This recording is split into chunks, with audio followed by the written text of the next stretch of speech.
so launch. Da, da, da, da, da. Got it.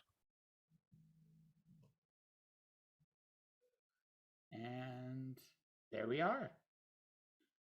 Oh yeah, I should have asked. And I apologize for interrupting. Sure. We're live now, but sir. Oh well, hello everyone. What are the rules on language on your podcast? 2 rules. Don't be a bigot. I don't Okay, care if you that's swear. okay. Right? If you're gonna be a dick, be an entertaining one. Okay. I have a podcast of my own, and I have a sailor's mouth, so It's okay. That comes with the territory, I find, because you get how many interviews have you done, or have you done interviews? I do interviews every episode, and I just did 2 last night actually, so 37 of them. Okay, so this is more than that, but this is officially my 1014th episode. Yeah, After a while, I saw that. after a while, you just honestly, you just going to cut to the chase. And you know what? People will say what they will about swearing, but one of the things I've known about it is it cuts through a lot of shit. Yeah. It gets right to the point, and that's what we're here. I mean, I'm here to have a good time and have a conversation with you. Special thanks to Natalie Dime for creating this opportunity for both of us. Yes, absolutely. Right. So, you from the San Diego area yourself? No, actually, I'm currently in the greater LA area, LA County. I'm in the Valley, just to kind of be broad about it. But No, yeah, you don't need. I don't need to know your exact address. I mean, my social security and everything. Yeah, I don't know you that well. You know. Yeah. I just give you an idea. So, no, I was in San Diego for the Comic-Con. So, oh, cool. Yeah, my first time as a professional, which was kind of fun, and Sweet. I got to meet Natalie in person, which was sweet. She's she's an incredibly sweet person, and you know, next time I go out there, it'll be my turn to treat her to dinner. So she treated me, which is kind of cool. So awesome. Yeah, she's great. Oh, she is. She's fantastic and a great musician. I hope I would love to see more music from her. I think it'd be kind of cool. But that's it. You're a musician yourself. I imagine did you guys work together, or? We have not worked together, but we had a mutual friend who passed away a couple years ago, and that's kind of how we met. But they worked together on songs, and we have we performed his memorial show like 2 years ago. So that's where we officially met. That's actually kind of special, really. You know. Yeah. That's actually kind of special. It's a cool way to make a bond. So yeah, maybe I hope next time you do perform, it's not a wake or a funeral. Yeah, under better circumstances would be nice, but yeah, happier ones, you know. yeah. Happy's good. So are you just obviously you're a podcaster, you're a musician. Do you do any other stuff for plans for world domination, or is that the list? Well, so yeah, I do music. I rap. I got the podcast where I talk about entertainment.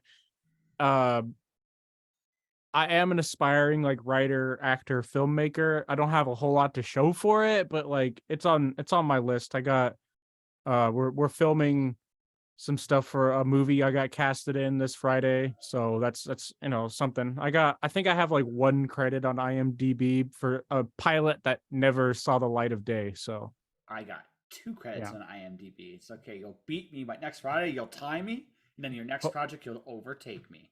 Exactly. Dude, I mean, honestly, it doesn't. I have a theory, and this is kind of how I look at it: is if you're doing work, even though you haven't necessarily shown it to the world, you are a writer, filmmaker, musician, artist, illustrator, whatever that you describe yourself as, right? I have come to despise the word aspiring, if that makes sense. Yeah. I feel you either do or you don't. Maybe that's just me. Well, I think I get that like imposter syndrome because I am so close to LA and I see so many people who are working and they have credits and they have things to show for it. And then when I have the same conversation with them, I'm like, here's my nothing, just crickets and an empty room. So Uh, well, I think you're selling yourself a little short, my friend. I mean, I don't know yeah, you. I I don't know you very well, but just based on that little tidbit right there, it's you're selling yourself very short. yeah, I think the way I look at it though is not that I'm selling myself short, but that I just try to be humble about it. Like if I had more to go off of, I probably would brag a lot more for sure. It's not okay. So, it's not that it's not about necessarily about bragging. I I I I, I had this so doing this show. I talk to a lot of people who are well known or not so well known, and I realize that that's a normal part of my life. Mhm, And I'm not humble. I mean, I had an email from an author by the name of Tanya Huff, who's relatively well known in her field. It's mhm, like, wow, these are regular conversations for my life. And again, I'm not saying it here just sound like an egomaniac. I have a big enough ego as it is. Don't need to feed that. But it's not about being humble. It's not about like what do I have with everybody else. That to me, honestly, that doesn't matter. What matters is what are you doing? What is it like because that's what you can control of. Like you know this, you like based on just this very very short intro.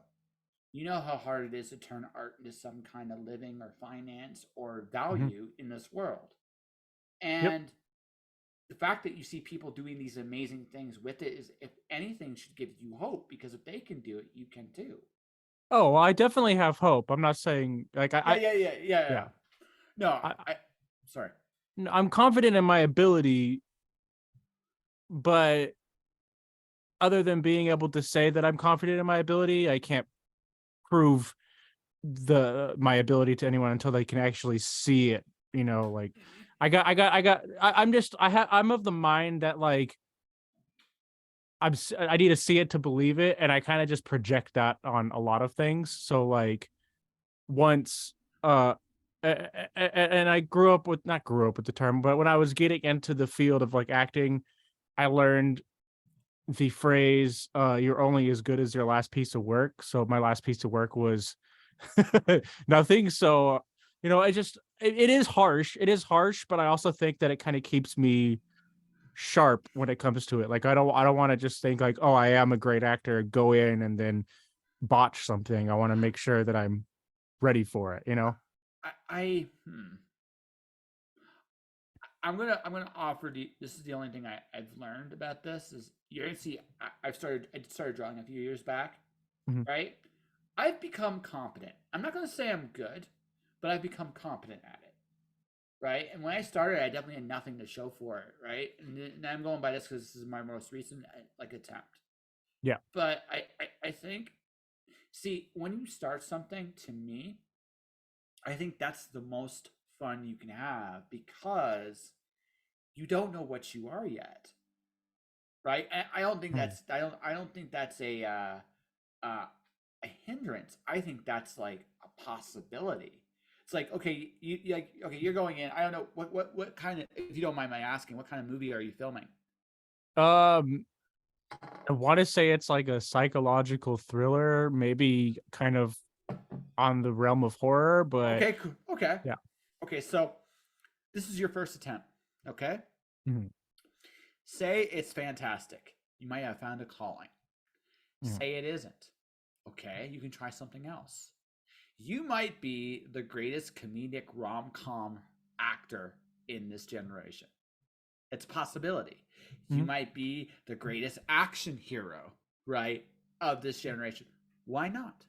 Right, right. See, at this moment, I kind of feel like what you are is if you is I'm playing a video game right now called Persona 5. So this is got so the tarot deck is kind of in there. You're the fool about to start on this journey, and like the mythological fool, where you Mhm. can literally be anything or become anything on this journey. I think that's a great spot to be in art. I don't necessarily think. I think you're right. You shouldn't be like, oh, I'm going to be the best at it. But maybe instead of like saying, oh man, I'm nothing. It's like, you know what? I nothing. But you know what? I would add something. It's like, I'm nothing right now. But what will I be tomorrow? And I think that's a. I Yeah. think like that's a maybe that's a positivity thing.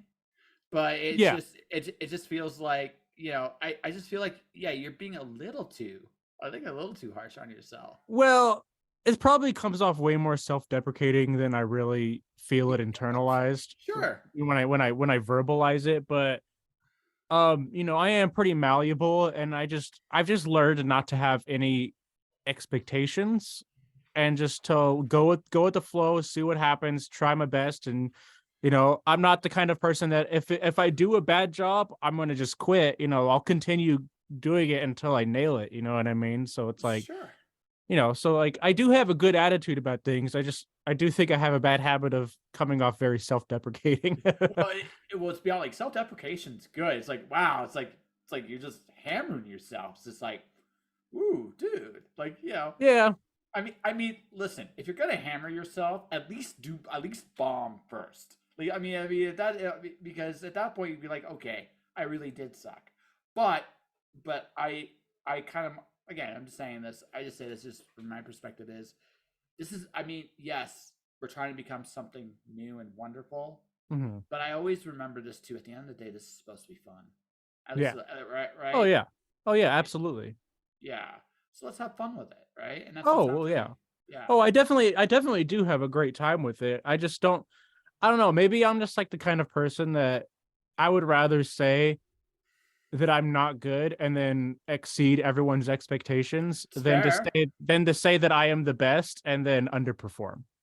So I think that's part of my philosophy. Sure. I'd rather come in, you know, be the quiet guy in the room and then show everyone what I'm capable of. There you go. And there's Yeah. some confidence. There is actually, look, I was like, yeah, I'm gonna nail this, right? Right, Oh there's a yeah. little bit of that. Yeah. Yeah. Yeah, Yeah. that's it's in there. It's in there. That's good. Yeah. But no, I did, again, just out of just, yeah, you need this. Like, that's one of the things I've learned in this. Like, I write, I'm a freelancer. I learned that if I come across like I can't do anything, I never will. And if I come across in an odd way, having that sense of, a little bit of that sense of bravado serves you, right? Yeah. Because it lets you open doors. What I've learned in doing it, though, is, in that bravado, is, don't treat people poorly, right? Have Yeah. the belief in yourself. That's good. But if it goes anywhere past that, then you and your ego need to have a little conversation in the corner. You need to, Mhm. like, settle it down. That's when the self-deprecation can come in. It's like, okay, you know what? I Yeah. ain't that. I ain't that hot. That's just me. Maybe I'm just on something, or maybe, No, no, everyone's got their own methodology, their own yeah, methods to the madness, you know. yeah. I mean, Yeah. and like I joked with you off the air, is like, sometimes every time I do one of these episodes, it's like I don't know what to expect. Like, we literally, like, we said hi before we started. It's like, hi. So, Yeah, literally. yeah, so it's like, this could either be the greatest thing ever, or this could be the worst thing ever. And I don't know. I don't think it's going to be the worst thing ever. You seem like you're a pretty chilled guy, and Yeah. how long you been doing the rap and the music? If you don't mind my asking. Um well, I started rapping like when I was like 14 probably. I wasn't recording anything, but I'd be rapping along to lyrics, or I'd be trying to come up with like a couple bars here and there of my own. Um sometimes I would get together with friends around the age of 15 and we start freestyling. And then one day, uh I met up with some friends after school because in high school, it was 10th grade, we were in a filmmaking class where we were supposed to make just little school projects and try to learn film. We were meeting up with a couple guys from the class, me and my buddy who started rapping, like freestyling together. Uh we would meet up and we were trying to film something, but one of our buddies, Travis, he was running late to the shoot, to like whatever shoot, I guess. But he ended up showing up super late, and he like came in all panicked, and he was just like, dude, I just stabbed somebody. And we're just like, what the fuck? And it turned out that some guy tried to jump him while he was on his way over on a bike, and the guy punched him off his bike and was trying to rob him. So he pulled out a pocket knife and stabbed the guy in the leg, like a little like flick switchblade type of thing. So he stabbed the Yep. guy in the leg and got away. Um, and then our friend, he was in shock because of it, so he ended up like passing out like on our other buddy's bed. So our buddy Gabe had a little piano. He's like, okay, well, I guess we're not filming. So he's like, I'm gonna make a beat and you guys are gonna rap on it. And that's basically how we started rapping. Wow. Yeah, it's a funny story. Yeah, it is funny, a little surreal. I'm glad your buddy was okay. I take it. Yeah, Well, yeah, yeah, just a yeah, little, just in shock a little bit, which is totally. yeah. So I mean, and then from there, it just you guys just enjoyed it. Like, were you a band, or did you just kind of all go your Well, separate ways? so me and the guy Simon who was there was who was the other guy. He went to a different high school, and I was friends with him for a while. We would like smoke weed and shit like that. Uh, but we'd hang out often. I brought him to the film shoot with me, with the buddies that I had from the high school that I was going to. And after that situation, we had gotten together on several occasions, and we would just like rap and rap and rap. And then simultaneously, around junior year, I was trying to form a band with some friends. It was going to be more of like a ska punk band with like Yep. heavy like yelling vocals, but all of us were just way too high and sucked at our instruments. And one of the guys who played guitar, he was like, you guys are just high all the time, so we quit the band after a handful of practices. And then That's we're fair. just like, okay, so I guess we got to find a new guitarist, but we put that on the back burner because we were just, potheads in high school. And then we were hanging out at our buddy Simon's house, who I would freestyle with. And then me, the two other guys from the band, Max and Dylan, all at Simon's house. And then we just start freestyling over random hip hop instrumentals on YouTube. And we said, let's just, instead of making a band, let's just be a rap group now. So we made a rap group. Nice. What were you guys called? Well, there's a funny story behind the name too, but the band, I'll start with the what we were called as a band. We had a physics class called conceptual physics, and we had a really attractive teacher. She was Okay. very fine, so we were just like, let's dedicate our band to her, and we called the band Conceptual. So so we I called like it that. Conceptual, and we had to say conceptual. We had to say it like that every time we said the band name. But we Oh, eventually called the rap group Conceptual Lyrics okay. and added lyrics on the end. And yeah, we started a rap group, and then eventually like a bunch of people from our high school ended up joining in. There was like 12 of us at one point before everyone graduated and went separate ways over time, except for like the core 3 or 4 members or whatever. And there were some roster changes over the years, but um yeah, we did that. We were pressing CDs up in at my mom's house. I had our first microphone was a Rock Band microphone that Nice. we put a sock on it, and we called it the socrophone. And then my dad eventually got me my first like official microphone. And then we started just recording a bunch of mixtapes and stuff, and we were just selling them to kids at school and to teachers and stuff like that. So That's that. So you just an old school guerrilla band, like as in, just making your shit, hawking your merch, and just going where you could. oh yeah, and we were pressing up all the CDs in my house and putting the stickers on them, and then we'd make all the inserts with crayon with like the track listing. We'd write it in crayon like to make it look all purposely shitty. It was hilarious. I Yeah. want one of those. I actually want to. I want one of those. I There's legitimately do. I Like, don't know if there's any more floating around anymore. Like they're no, man, that would be the like seriously. When this is over, you should see. I'm not okay. No, mm, all joking aside, are you right? What you mhm. should do is if you find one of those, you should actually do like a little video insert of the tour, and you gotta tell that story. Also, I gotta ask the physics teacher: did she find out about you guys' the inspiration behind your band name? I mean, I'm sure she knew. She wasn't dumb, but Yeah, we yeah, never like that's fair. vocalized it. Yeah. That's fair.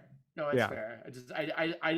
I mean, so whoever you are, Miss Physics teacher, you inspired a band. All right, Yep. and So, Mhm. how long did you guys like go to, or are you still going? No, we're not going anymore. We broke up in 2014, but we went for about 2 years, almost 2.5 years after we graduated high school. Because we graduated in 2012, and Yeah. we start after high school. We started doing shows as a group and stuff like that. Opened up for some cool underground games. Um, it was fun. It was fun stuff. We had some merch, and then, like I said, a lot after high school, a lot of the members kind of went off in their own life or went to like college or something, and then there was like the core four. There was me, Simon, who went by the name Critic, uh another guy who joined up kind of late, a different Dylan. There was three Dylans that we hung out with. There was one of the other Dylans who went by Doc Blaze, and then this dude named Sam who was Wrathchild. So okay, so that's a band. It's either a band group or a professional wrestling tag team. I'm not quite sure. I'm not quite sure which way to go with that. I mean, we went with rap group because a lot of our inspiration was like Odd Future, Wu Tang, nonfiction, stuff like that. Yeah, no, it's But fair. yeah. At my side gig, I work at a hockey arena. I'm actually going to be working the Wu Tang concert next month. So yeah, Oh, dope. yeah. So I'll be there. So, but no, it sounds to me like you like that's a hell of an origin story, and it sounds like you learned a lot doing it, like in that time. Yeah, it was a bit of a learning curve having to, learn how to record music and then keep the band together because a lot of us would butt heads about sound and about what we were going to do. And, I learned a lot about, the live show area because there was a lot of people trying to prey on young, naive artists to try to squeeze money out of them. And you know what I mean? So, Oh no, there's predators in every form of the art biz. yeah. It's just the way it is. I wish there was a magical happy solution to that, but the truth of the matter is that there isn't. You Mm. gotta learn, and then you gotta kind of protect yourself. Learn how to protect yourself when you realize what it is. Mhm. Well, nowadays I do show promotions also. Well, I'm just starting back up.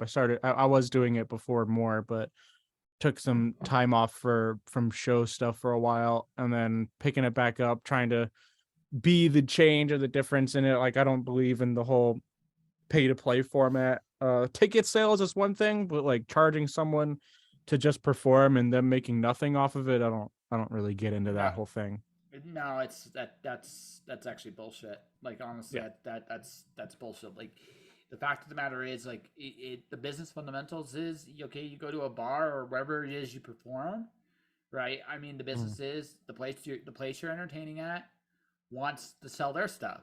So that's what you're there to do. You help them sell their stuff by being an entertaining part of the show. So if you do that, you should get a cut for it. And I mean that's the basic business philosophy. Obviously, there's a lot more details than that, Yeah. but that's Yeah. how it should be, folks. That's how I it agree. should be. I agree. I do think artists should get paid. At the very least, they shouldn't be charged. Yeah.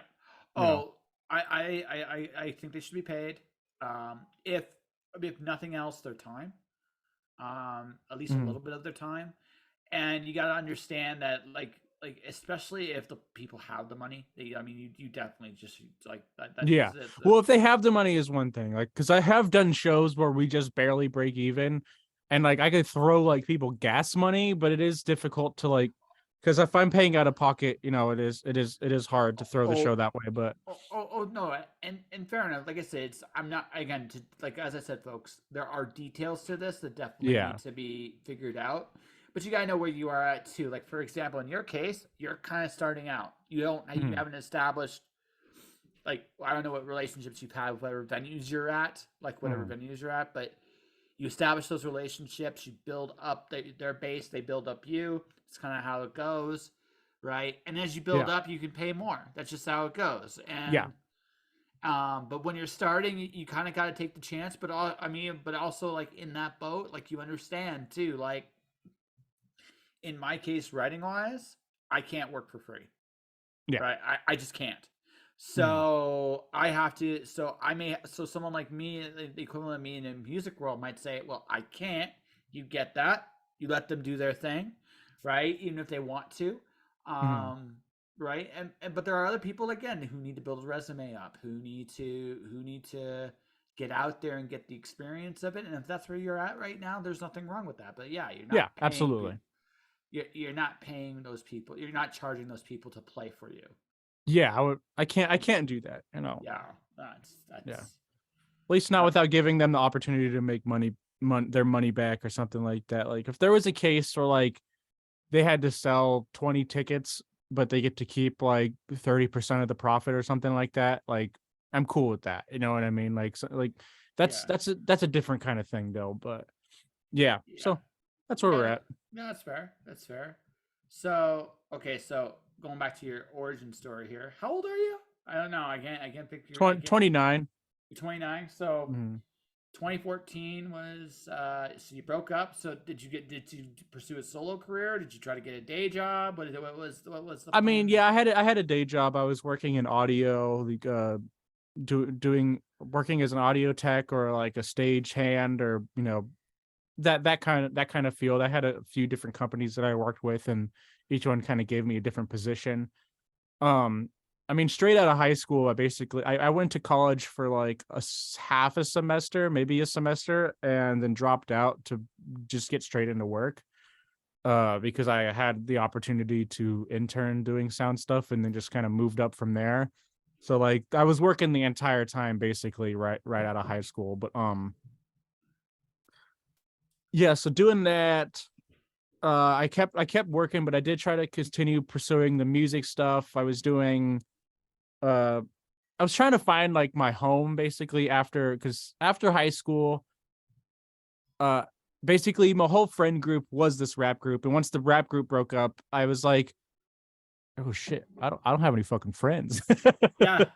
So I was trying to find like a new place to call home, and I tried uh you know find fitting in with different crowds and doing shows with these groups of people or these groups of people. And I had some good experiences and some not so great experiences. I don't want to say anything was exactly bad, but like sour taste in my mouth kind of experiences. But so I tried a handful of different things over the years. And you know uh depending on what was going on with life and my mental health or physical health, I would be slower here or there.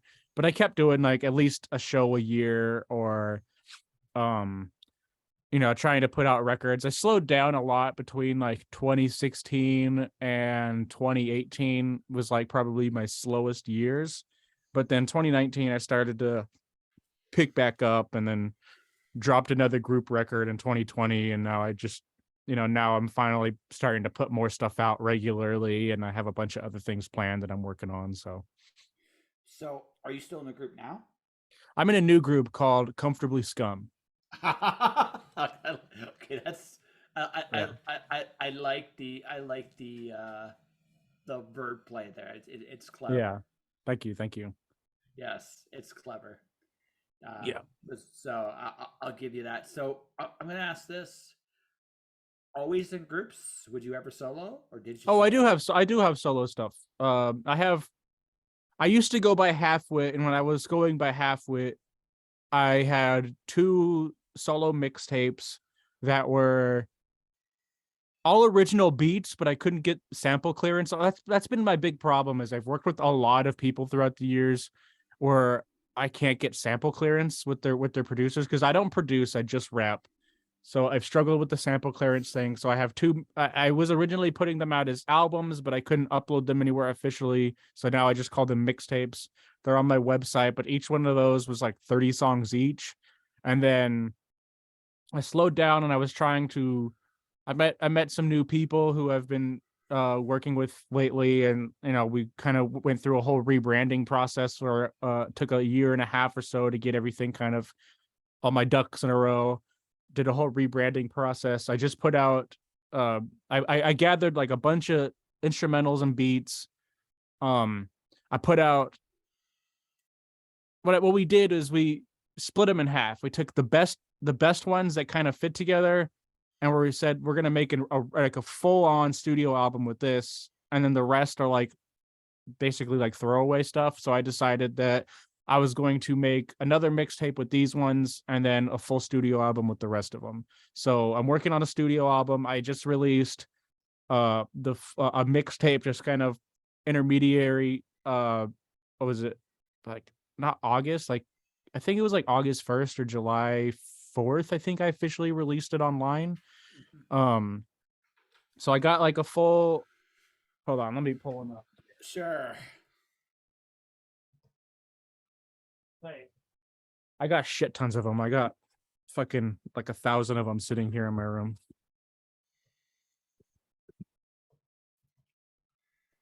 SE Unboxed. There we go. Yeah. That's a good. Demos and Relax.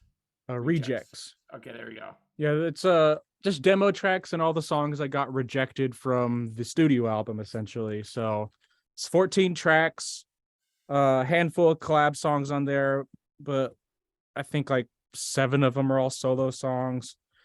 I do. So yeah, to answer the question, long story short, I do solo stuff. I have a lot of solo music out. It's just um the origins was all group stuff. No, it's fair. No, it's fair. I just figured I asked because again, it sounds like you're going to another group. It sounds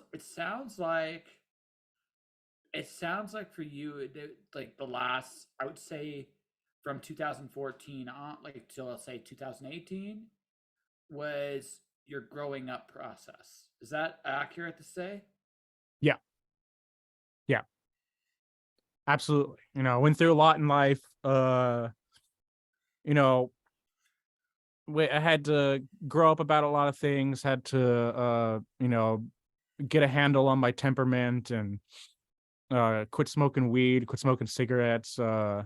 The alcohol was on and off, but I've just I quit for a couple years and I would drink again and then quit for a little while again and then I just quit again like almost a month ago. So drinking fucking liquid death now because it makes me feel like I'm drinking something, but uh so it's been a process. It's all work in progress, but I'm working on stuff every day. I'm getting paid for the last 2 years. I've been getting paid to live and work in a studio full time. This is just my room. Our studio is downstairs. We turned the entire condo into uh like a full recording studio. Nice. Yep. So, So for lack of a better term, are you like the apprentice or student to the guy you're working with? yeah, I mean, yes. He's the one that's not producing, but he's doing all the recording and mixing and mastering for my album. I just got to finish writing it and, practice everything so that the delivery is smooth. Um and he's teaching me things here and there uh as far as, like distribution, releasing like release stuff and how to like promote it online and how to reach more people, and I'm learning a lot of like behind the scenes stuff, but there's only so much that every individual person can really teach you. So I would say yes, but there's going to be a point where uh pretty much after this album there's only so much more that I can gain through osmosis, you know what I mean? No, it's fair. Like this sounds to me like in one sense this next album for you is a little bit of the spaghetti hitting the wall. There's stuff you think is good, like you have your own track record. You know what people tend to like about your stuff. Hmm. I could be wrong with the read here, but this is your first real, like, this is the first big release, I guess. Is Yeah, that accurate, right? this will be my first official like real studio release where we're gonna actually have like a planned out marketing strategy and all of that. He's helping me a lot with that. So in that sense, yes, he's definitely mentoring me and he's definitely getting behind me as far as like you need to change up these rhymes here. You need to do this a little bit better. You know what I mean? So there is a lot of that, but um yeah, yeah. So I guess to answer your question, yes. Okay. So then what this is sort of like I said, how do I put this? This is also the one that if something can go wrong, will go wrong. You got a bit of a you got a bit of a. I'm not gonna say like this is what you want, but let's just say worst case scenario happens, you're still in a good place, right? Yeah. If things go really well, which is obviously with the hope here, right? That things are gonna go really well. You're gonna find yourself again, you're going to find yourself at one point going, okay, I got to look beyond this thing now. I'm ready to go beyond this and kind of see what I can do on my own. Yes. I look at everything that I do in the music world as stepping stones. Mm-hmm. And, I'm just everywhere I'm at is just a different stone on my path. And this album that I put out, when I release it, I'm gonna reach new people. I'm gonna make new fans. I'm gonna be doing new shows. I'm gonna keep an eye out for like tour buy-ons or whatever. If I have to sell tickets, if I have to do whatever, just to promote it. I know we were just talking about not fucking charging artists, but I'm still a sucker to it if it comes to marketing. So everything costs money in the game eventually at some point, so it all comes to a head. But um to try to reach newer audiences, I'm willing to bite the bullet in some cases. I won't do it all the time, especially if I don't have anything to promote. But yeah, and after this album's done, I'm waiting to see where my journey will take me next. You know what I mean? Maybe I'll move somewhere, maybe I'll travel for a bit, maybe it'll open up different doors and different opportunities for me to go somewhere next or something. Who knows? I'm just Oh, it definitely will. Like, I mean, that's just like the thing about doing stuff is it all leads somewhere. Now, where it leads, like that's the magic question. If anyone knew that the perfect answer to that, right, they tell you. But mm, that's not the thing, right? You can only go out there like you hope for the best. Like yeah, maybe when this is all done, like I'll hear your albums on the radio regularly still because there's I mean maybe. that's maybe that's possible, right? Mm. Um, maybe I don't. Maybe this album comes and it goes, and you're like, okay, I gotta do something else, right? I think worst case scenario in this case is like I'm not banking on like blowing up. Would it be great? Oh, absolutely. I would love if it blew up. But um I'm banking on it being a solid foundation for my actual for me being able to take this as a career. Because everything else I have out right now is like mixtapes, can't clear samples, can't do this, can't do that. This will be uh that cornerstone, I think. no, absolutely. I mean, you can't like we talk about this. Like, you can't really project whether it's going to be a failure or success. I mean, we don't Mhm, know until we do it. mhm. That's just the way it is. All you can do at the end of the day is ask yourself this question: did I do everything I could do to make this work? Mhm. And if you're honest with yourself and you can say yes, then this is how it was supposed to be, right? Mhm. And no matter what that looks like, right? No matter what that looks like at the end, this was how it was supposed to be. Mhm. And that's not a bad thing. I mean, like I No. said, the positive is you made an album. Like, you Yeah. made an honest to God, legitimate album, and one you're probably very proud of, Mhm. right? And you should be. You Yeah. built it. You made it happen, right? Oh, And absolutely. And if it doesn't blow up, like I said, I'm not gonna quit by any means. I'm gonna keep at it, but you know. oh yeah, I mean, but that's the thing. Like what I pardon me. I'm in Canada, so Mm, I live in a country that does not have the same platforms you guys do down there when it comes to supporting the arts, right? mm, And even though I would argue there may be less than they were before, you still got lots of people that are working to produce stuff down there mhm. for mass consumption. And so, I mean, the possibility of you hitting it big is not impossible. The Yeah. possibility of you not making it is also just possible. The real trick is don't get stuck on an idea of what you think it's going to look like. Mm. Just let it happen. And if good things happen, great. If bad things happen, also great. I'm not saying that like wishing you ill. It's just No, I know what you're saying. yeah, Mhm. you can't be married to you cannot be married to the result. Yeah, what you got to be married to, honestly, in this game is the process. yeah. No, I agree with that. I 100% agree with that. I'm looking forward to it no matter what happens. You know Oh, what I mean? and you Yeah, should. like regardless of what happens, like I'm not really putting that much thought into that. I'm putting way more thought into like the sound and the process. And I've been working on this album since 2018, so it's like I'm really sharpening everything and trying. I've written verses and thrown them out and written verses and thrown them out.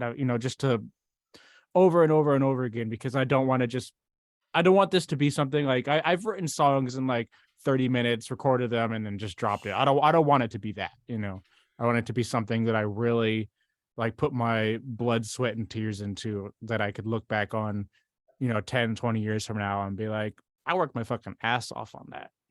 And no one can take that away from me regardless. Yeah, that's interesting. So I happen to be a big Nirvana fan. So Mhm. the album that made them really famous, they literally recorded over on a weekend, Yeah. right? Mhm. I think it's.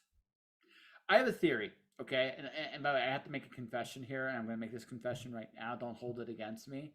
In the Okay. last year, I became a Taylor Swift fan, That's right? fine. Yeah. It's so good, right? No, But I had a girlfriend that used to listen to Taylor Swift, and I find myself singing along to the songs when we play the CD in the car at one point. So I get it. she's good. She's good at what she does, right? Yes, yes, So so, but the thing is, I realized something. I have a theory. This is my theory. I could be wrong.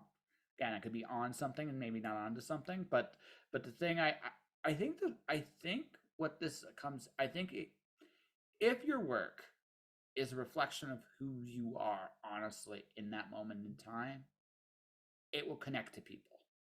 hmm And and again, and it's our just this took me a long time to figure out as a writer, but it's something I just realized like I should be writing about the stuff I give a shit about. Because if yeah, that's the stuff that's going to have the most me in it. Now I can refine it, I can sharpen it to a point, but I find if it's the right stuff, it doesn't have to necessarily be the finest or the sharpest. It's just does it have the most connective material to what people understand? And the reason I bring up Taylor Swift, I could also bring up Eminem. I could bring up Dr. Dre. I could bring up Tupac. I could bring up a mhm, lot of people in the rap game too, old people in the rap game because I'm not cool. But the thing is, it right is the people that are the best. I think figured out the best way to express themselves. They've mhm. had some luck, but I also think that genuine, authentic self was in their work. Yeah, yeah. I see that for sure. Yeah, And I agree with that. And I do try to put a lot of my authentic self into everything I do. And there are some songs that I do that are more like what ifs or more like fantasy or more like uh repackaging like stories people have told, like people I know personally who have told me, but like changing it so that it's like not too personal to them, so it doesn't like burn them out or anything like that. Change making slight changes here and there for certain things, but like I do different stuff. But when it comes to this specific album, part of me is being picky because like I know what I want, I know what needs to be there, but it's like the words need to come out organically from, and I don't mean to be cliche, but from my soul. yeah, And um I feel like over time I'd be writing things and I'd be like, no, this is feels like it's trying too hard, or I feel like this is like too elementary. Like I feel like just the timing hasn't been right yet, but I'm at this point now where I'm like, I think the timing is right. And I probably will scrap some of the songs I've been working on for years and write something over a weekend and it'll be fucking killer. But um, you know, it just comes down to the fact that I have been working to get myself into the right mindset for for it so that I'm in there and I'm confident and I'm killing it and I'm not second guessing myself, and I'm pretty much there right now. I just wrapped up we just did our second Comfortably Scum album. I just wrapped that up, and I am doing a bunch of other shit. So like I'm that's the next thing I'm gonna be sitting down and tackling is finishing this record. So okay, so I'll ask this 'cause it sounds like I guess it sounds like you got a bunch of things kind of coming together. So is it the right words or is it the right feeling? Both. I think I need the right feeling for sure. I think is everything that is like behind the words, but I think like as I've grown older, I've had more experiences. My vocabulary's stronger. My way of structuring and putting together words is better. My syntax, everything is just kind of coming together now. It's kind of coming to this point where I'm like, the time is now. You know what I mean? Like Mm-hmm. there was a when I was younger, I was still too in my head. I was still struggling with something. I wasn't quite sure what that something was, but um it's out of the way now, if that makes sense. Can I guess what it was? Yeah, go ahead. Being comfortable being vulnerable. That's definitely part of it. Yeah, absolutely. A lot more resolve in my life, a lot less fear, but so yeah, vulnerability is probably a very strong word. I would say that's probably hitting the nail on the head. I think every artist goes through this. Like we all have these great ideas in our head of what we want to say, and there's something about those ideas, the raw ideas, that's very powerful.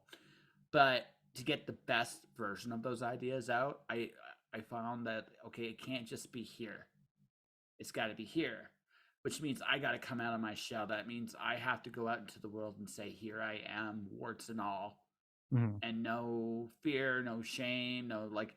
I doesn't matter what it looks like to what I think it looks like. I have to show it anyway because it's the only way I'm going to be the best version of me. Yeah,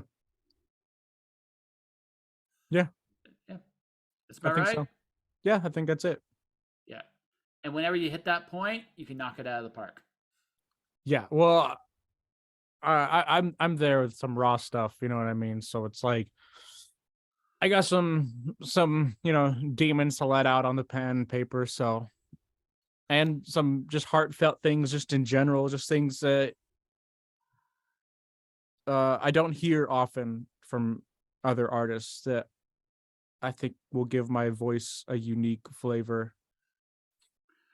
Oh, I'm sure it will. Like I'm sure your voice is going to be unique because it's you, Thank you. right? Yeah. Right? Yeah. It's you. I mean, if for no other reason, like I hope I say your name right. I hope I'm cool enough to get this right. Zak Meister. That's correct. All right. So like, there's only one of you, Yeah. right? So I mean, and you've been working at this. I would say seriously, right? Mhm. Since your high school days. Mhm. So high school, yeah, you didn't know anything, and you realize, but sometimes that was to your advantage. Now you know something, so now it's like I know something, Yeah. and I think one of the biggest temptations as an artist is once you know something is to become afraid of that thing, right? And I think the really good Mhm. ones, I think there's respect. Like I know, like again, as I've gotten older, like I'm like people aren't going to agree with me on everything. People are going to be divisive on my thoughts and my feelings, and some will love it, some will hate it. But Mhm. I think part of the whole process of becoming whoever you're supposed to become in this world is finding peace within like who you are and learning who you are in the process. And I think that's why I think it doesn't matter what the art is, right? I think the real thing is what is it about your story that you feel you need to share to the world? It can be your demons, it can be your happy spots. Like there might be a non-hallmark version of pure joy in your song somewhere, which would be amazing Mhm. because they're so hard to do. Um, Yeah. right? But maybe that's not there yet. Maybe it's getting out all the things you need to get out about everything you've been through in this life, Mhm. right? Maybe that's what you need to do right now. I don't know. Like I'm just spitballing and bullshitting with you for this hour or Yeah. so we're going to be on. Yeah. But whatever it is, right? It's going to be the thing that every story has been told, every song has been sung, except they haven't been sung by you the way you see them, the way you interpret them. This is very true. Yeah, Yeah, I agree with that. yeah. And there's gonna be a little bit of everything, a little anger, a little sorrow, a little happy, a little comedy, a little bit of everything. Because I'm not, a one dimensional human being. None of us are, but Now, um, well, like going back to like the pop music reference I made earlier. I mean, she sings what she sings because partly because it sells. It's her, but mhm. I mean, it sells too. Like, I mean, there is a little bit of. I mean, I think if you, do, I'm going to say you're gonna rock it out of the park and you're gonna find an audience. Now, whether you make Thank your you. big break, I don't know, but I'm going to say you do. Mhm. They might go to you and say, "Hey, you know what?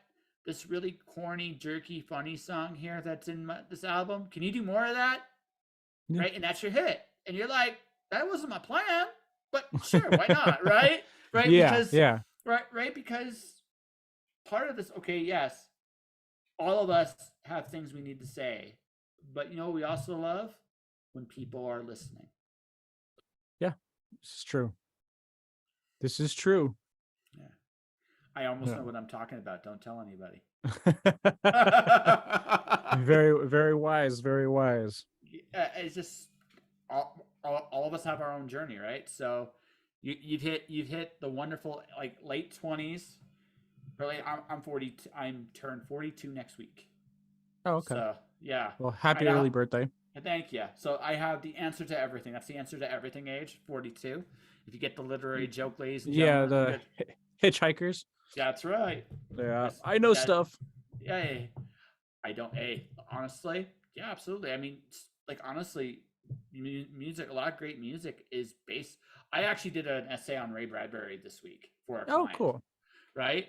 I had no idea he had inspired so many songs from so many artists until I actually researched it. Rocket Man from Elton John is actually based on one of Ray Bradbury's short stories. Oh, wow. Yeah, I That's did really not. cool. Yeah, it's a really cool thing, right? So Hmm. no, I tend to think like you do it differently than I do because if I sang, you'd give me $5 to never do it again. You're like, that was good. just don't, just don't do that again. Yeah. Right? Hey, listen, we all have our ways of expressing ourselves, but what it comes down to is right. You tell the story. You tell the story the way you feel most comfortable telling the story. Hmm. Right? That's it. Yeah. There's no, however that works for you. And when you're like I said, you've turned 30, so you've had your baptism of fire a little bit in this life. You're like, okay, I'm still a little pissed off at the world, and I can't blame you for that, Yeah. right? And but now I'm like, I give a shit less because I know who I am and what I'm made of, Hmm.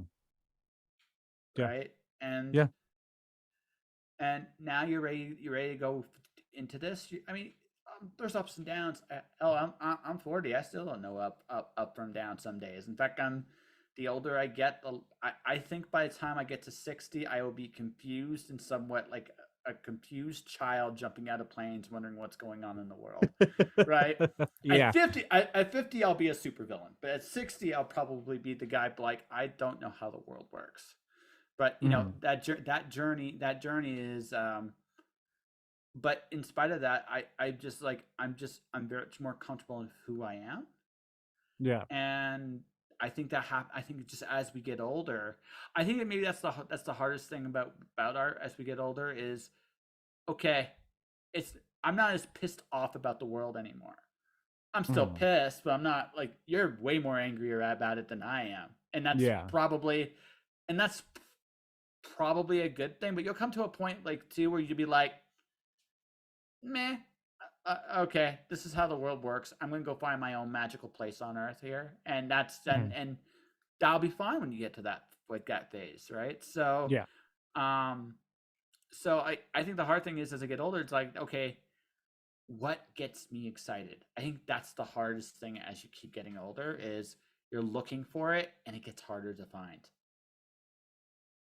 Okay. Okay, that makes sense. Yeah. Yeah, I can So see I'm that. yeah. So again, if you see me coming down the aisle for the really obnoxious spawn like red cape, you'll know why. Oh man. Yeah. You'll know Yeah. why. You might have your own version of that, whatever that looks like. But Yes. but that's just it. Like life's too short, man. We gotta have fun. Oh yeah, I mean, I'm all about having fun, man. I never stop having fun. I mean, I'm a little tamer with my fun nowadays, but fun. It's still fun. I still enjoy the music. I still enjoy the process, and sometimes I'll listen back to stuff that I wrote, and I'll give myself goosebumps, or I'll make myself laugh endlessly. And you know what I mean?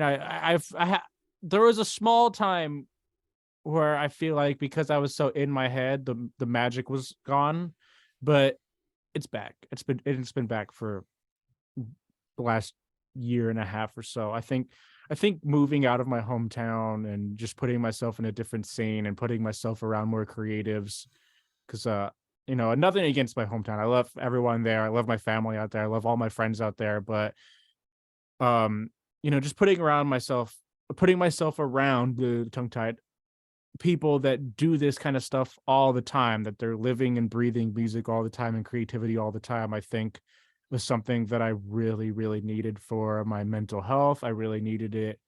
And not to say that like everything's sunshine and rainbows. I still have my my days, but it's just different now. You know what I mean? I look at everything as an opportunity to write, to be creative, and I'm in a much, much better place to do this now.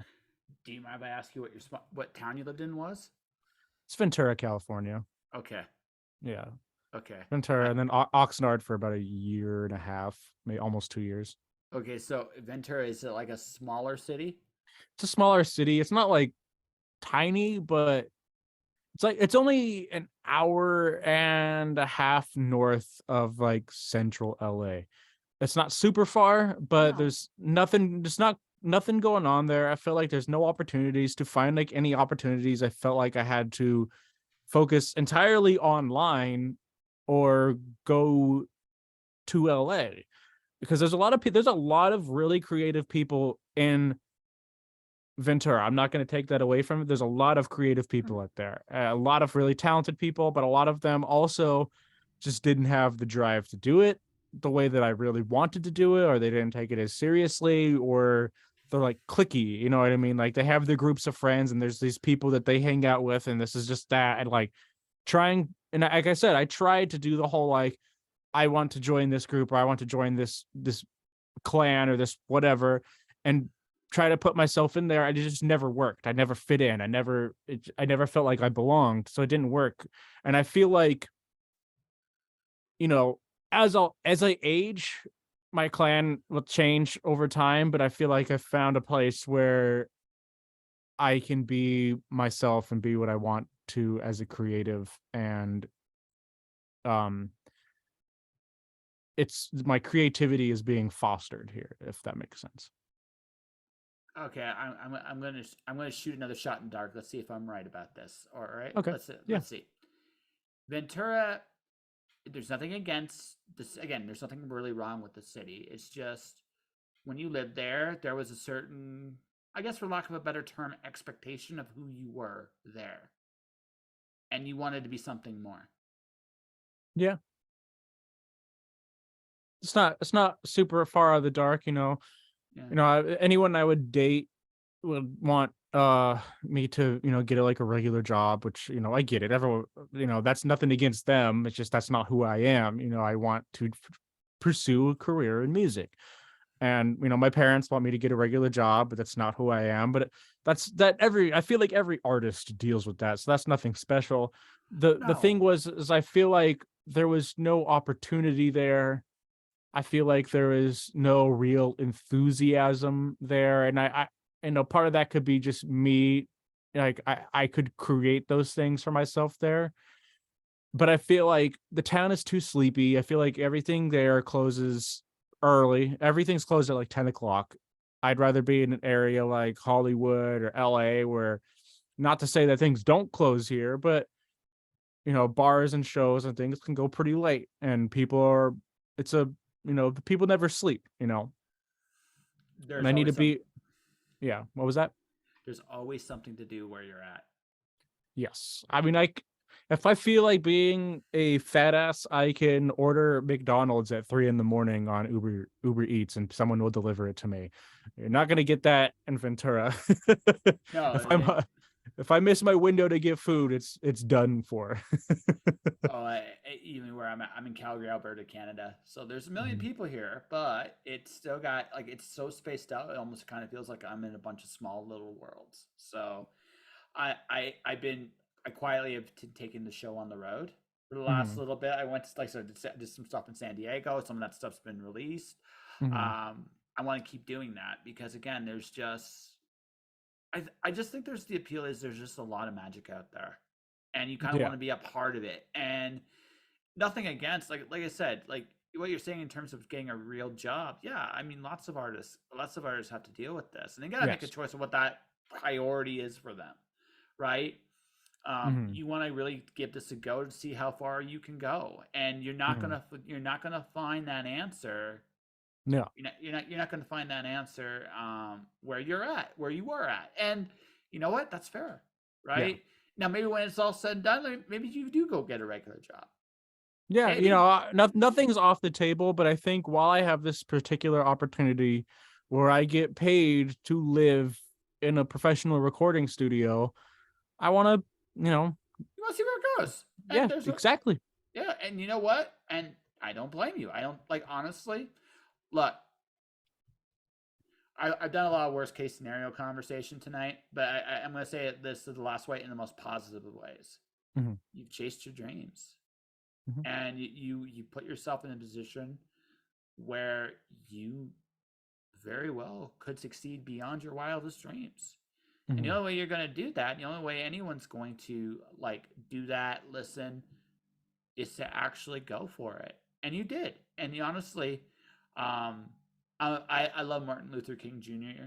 Jr. One Hmm. of my favorite things from him is um, one of the best things you can put on your tombstone is he tried or she tried Yeah. or whatever gender tried today. Hmm. And honestly, that's the reality. Like I don't know what it's all gonna work out for you, man, but it sounds to me like you you you're trying, you've tried, you've done your best. Hmm. And honestly, like for what this is worth in this 1 hour conversation with me you've had, Hmm. you should be very proud of that. Thank you. Yeah, and I don't think I'll ever regret chasing my dreams. So, Never. um, No, you'll no. never. No, no. You'll look at all the cool things that happen to you that a lot of people wish they'd have experienced. Mhm. I agree with Right? that. Yeah, like you will. Like nothing else. Like it. Like you had your own journey, and that it goes a very long way. So Mhm. when does this out? It in a perfect world. When does this album come out? A year from now.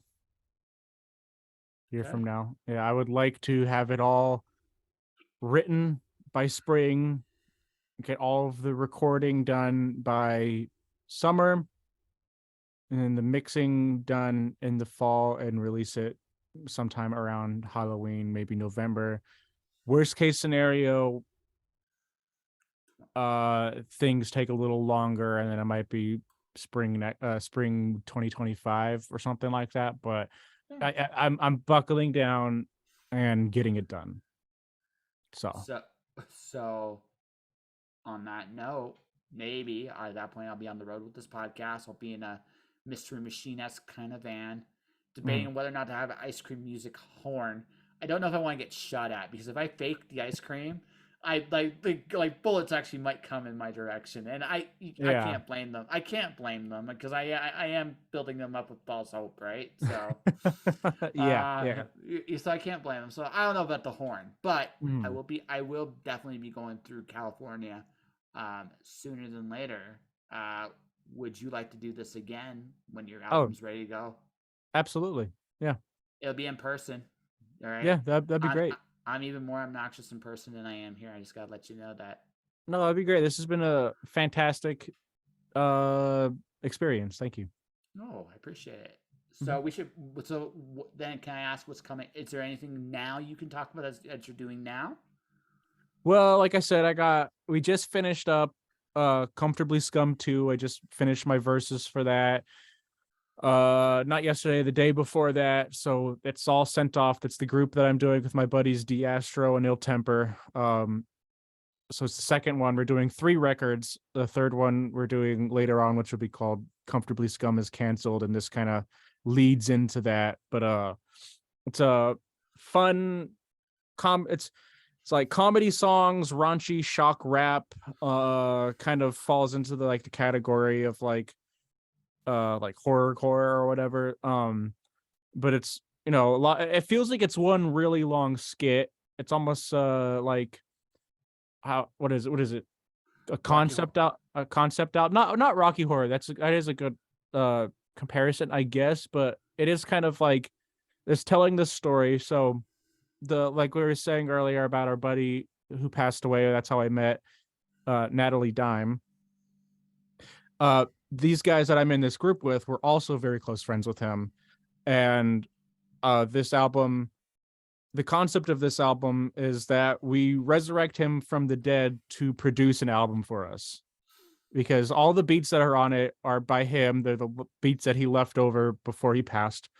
And so the concept is we resurrect him from the dead and he produces it, and it's like got a bunch of like Scooby-Doo-esque themes and Funky Phantom samples, and uh it just feels like a big cartoon skit. It's the kind of record that, like, if you're into like raunchy fucked up comedy type shit, you might want to like I don't know if you smoke, but the kind of people that might listen to this might roll up a J, sit on a beanbag, and listen with their headphones on, because it's like skits and we're just telling this kind of like wild story about getting kicked out of shows for doing stupid shit and then rapping in the parking lot, and then you know it's kind of a strange but wild ride for sure.